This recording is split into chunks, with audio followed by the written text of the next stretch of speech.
Alright, so we're back again with our second round of modifications for the Raptor.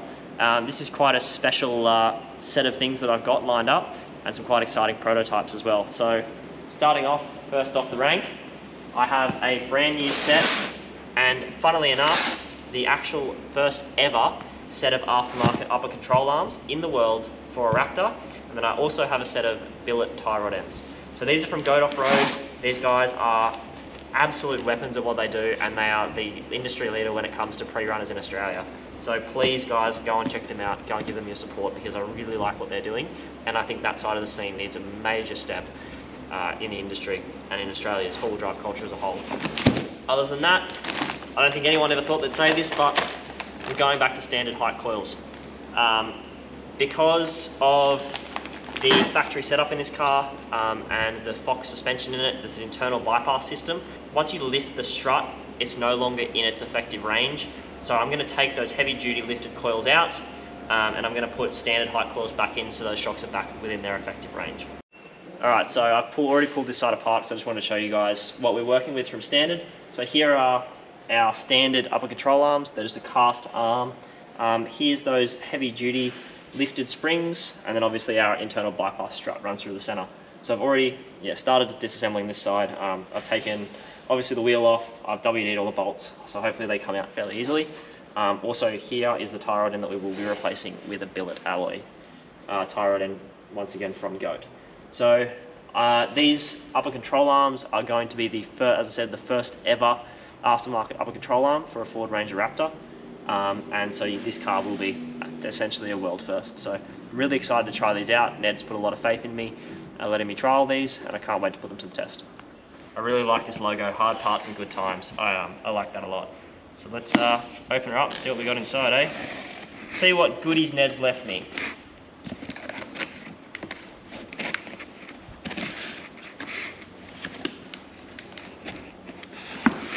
Some heavy duty tape, man.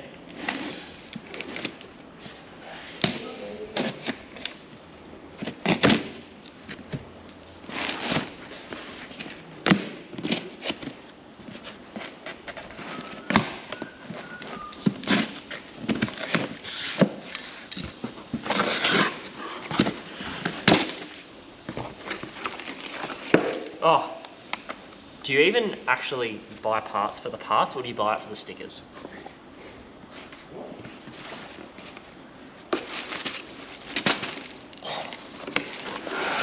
Now they are pretty.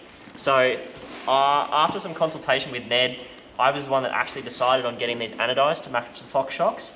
And I've seen photos, but my do they look good in person. These are incredible. So here's a bit of a difference between our new billet upper control arms and our factory upper control arms that are cast alloy.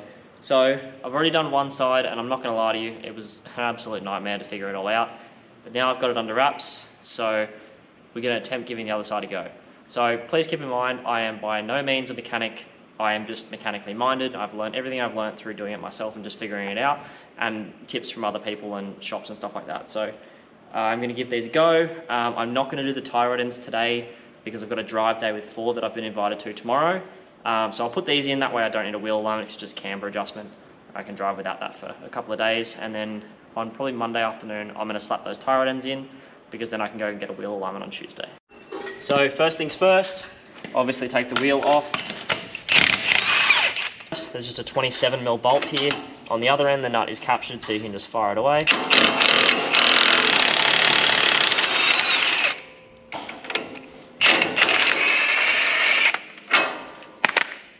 That's a big bolt. So that will release then the bottom of the shock, and then you've just got 3 nuts on the top. It's a standard coilover style setup.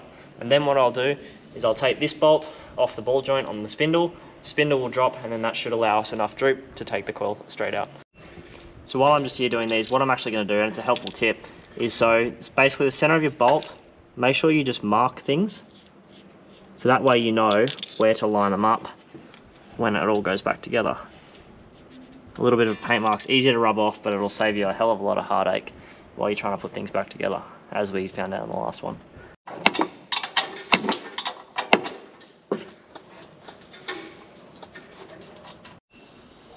Okay, so with those 3 off, our strut now drops.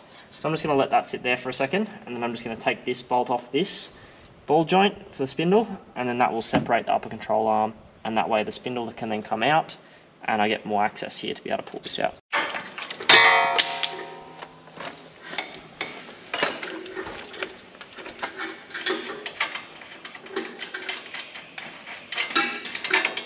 Alright, that's that.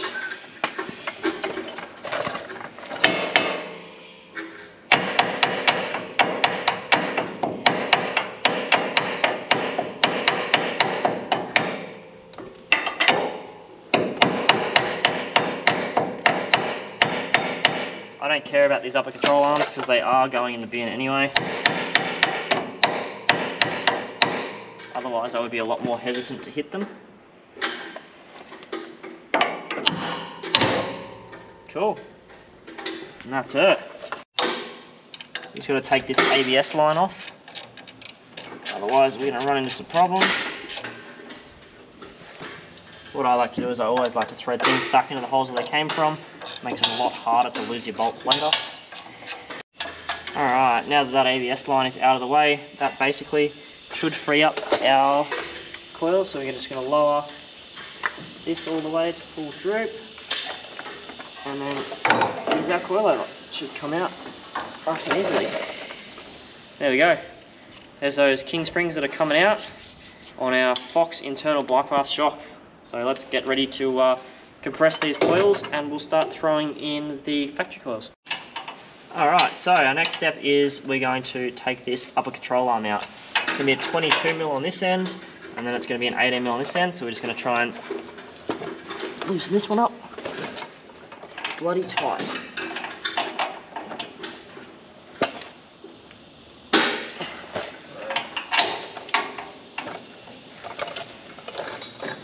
I don't want to lean on the guards of the car too much because they're fiberglass.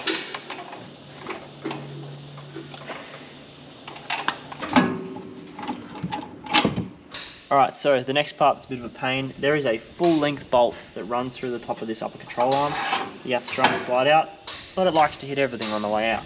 So you've got to sort of manipulate all these things and keep the washer at that end to try and fight this thing out. While also sort of manipulating the control arm to try and get it slack. This might take me a while. That is ridiculous. That's the one that runs through there and holds that in place. So there we go, factory arm is out. Now what we're going to do next is we're going to take the old coil off the coilover, replace that with the new factory coil, and then what we'll do is we'll put the new upper control arms in. Now I'm just going to say, I am very afraid of these things. No one likes using these, but they are realistically the only way that I've got available to me right now. So we bought some of these spring compressors from Repco this morning. We've currently done one spring with them and they're already bent and coming apart. But look, we're just going to make do with the best we've got and hopefully we don't die. Just send it, eh? Yeah, so I've got my trusty helper Nick here, and wishes the best of luck.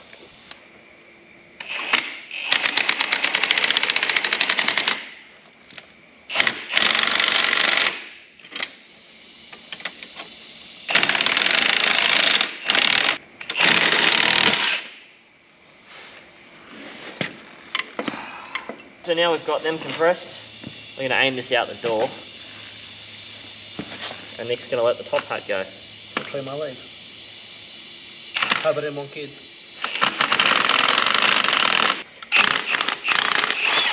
Hey!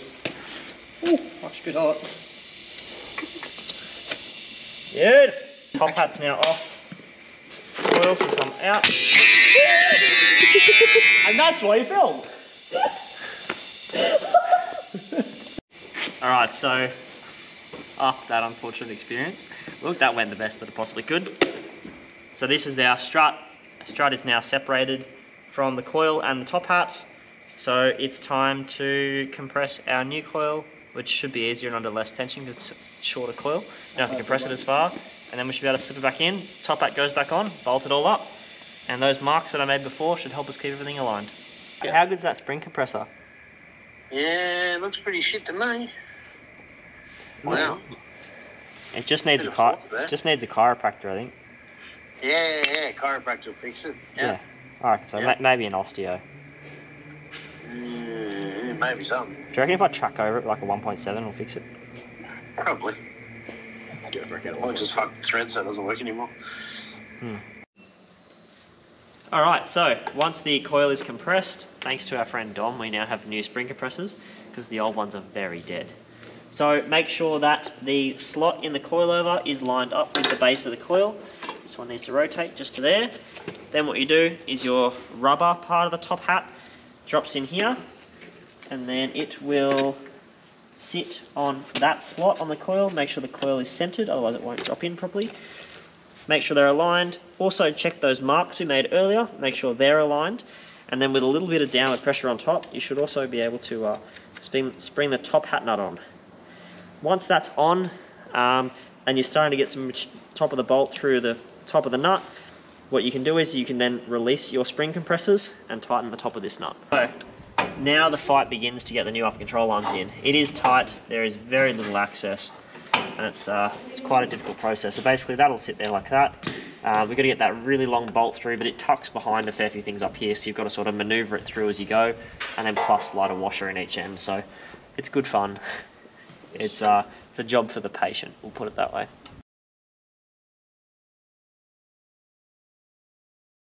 So, mind my appearance, it is now nearly 11 o'clock at night and we are still pumping this out. So, upper control arms are in, looking pretty, spindles all put back together, shocks and coils are all together and in. Nick's just helping me by finishing off the rears now. And then if we go around to the other side, fronts are all together. I'm not doing the tie rod ends now because I've got a drive day tomorrow. So I don't want to get a wheel alignment obviously before I go, otherwise I'll ruin a set of tyres. And then the rears are also done. I didn't really film the rears because they're super straightforward. They're literally 3 bolts on the top, 1 bolt on the bottom, and not that difficult. So, as you might realise, there's been a bit of a change of scenery. It's now a week later. Basically, we finished up at around 1:30 AM and I was just that tired by that point, and I still had that drive day at 5 AM the next day, so I had 4 hours to pack everything up, go home, have a sleep, and get ready for a drive day with Ford. So now it's been just over a week, nearly 2 weeks actually. And so I now have my initial thoughts on all the suspension pieces. Still have a little bit left to do. It's all been wheel aligned and it all drives really, really nicely, but I just thought I'd walk you through exactly everything that's been done and how I found it over the last week and a half. So in here, we now have our new upper control arms installed, the billet alloy anodized ones from G.O.A.T. They are incredibly pretty looking. And then down here we have our new G.O.A.T Offroad tie rod ends with a 1-inch heim joint. There's a massive heim joint. So it drives really, really nice. The steering is much heavier. You don't get any play in the steering at all. It's very direct. Like if you've ever driven a car with heim joint steering before, you'll understand what I mean, but it's very direct, it's very solid, and you feel like you have so much more control. Like wherever you steer the wheel, you know that's where the car is exactly going to end up. So now, tying it all in together, upper control arms, tie rod ends. Luke had DBA T3 slotted rotors put on it with Bendix 4-wheel drive pads. And then we've also now got the factory coils back in. So they've still got to get a revalve. So I'm going to pull them all out soon and send them up to Mike's Shock Shop just after this trip we've got coming up at Easter. And then in terms of suspension, that's pretty much us done for now. That 15mm spacer might come out and I might put a 35mm spacer in just to bring it up a little bit more and give us a little bit of cali lean and also some more clearance for the 35s. So we do have a bigger set of 35s on the way. Same size tyre but more offsets. Obviously that changes where things are going to contact and we're just going to have to adjust for that with a little bit of trimming. Maybe change the wheel alignment, push the caster forward a little bit, and from there it should be pretty straightforward. So once again, thanks for watching guys, really appreciate it. Hope you enjoyed the video and I'm hoping that you're enjoying staying up to date with the build.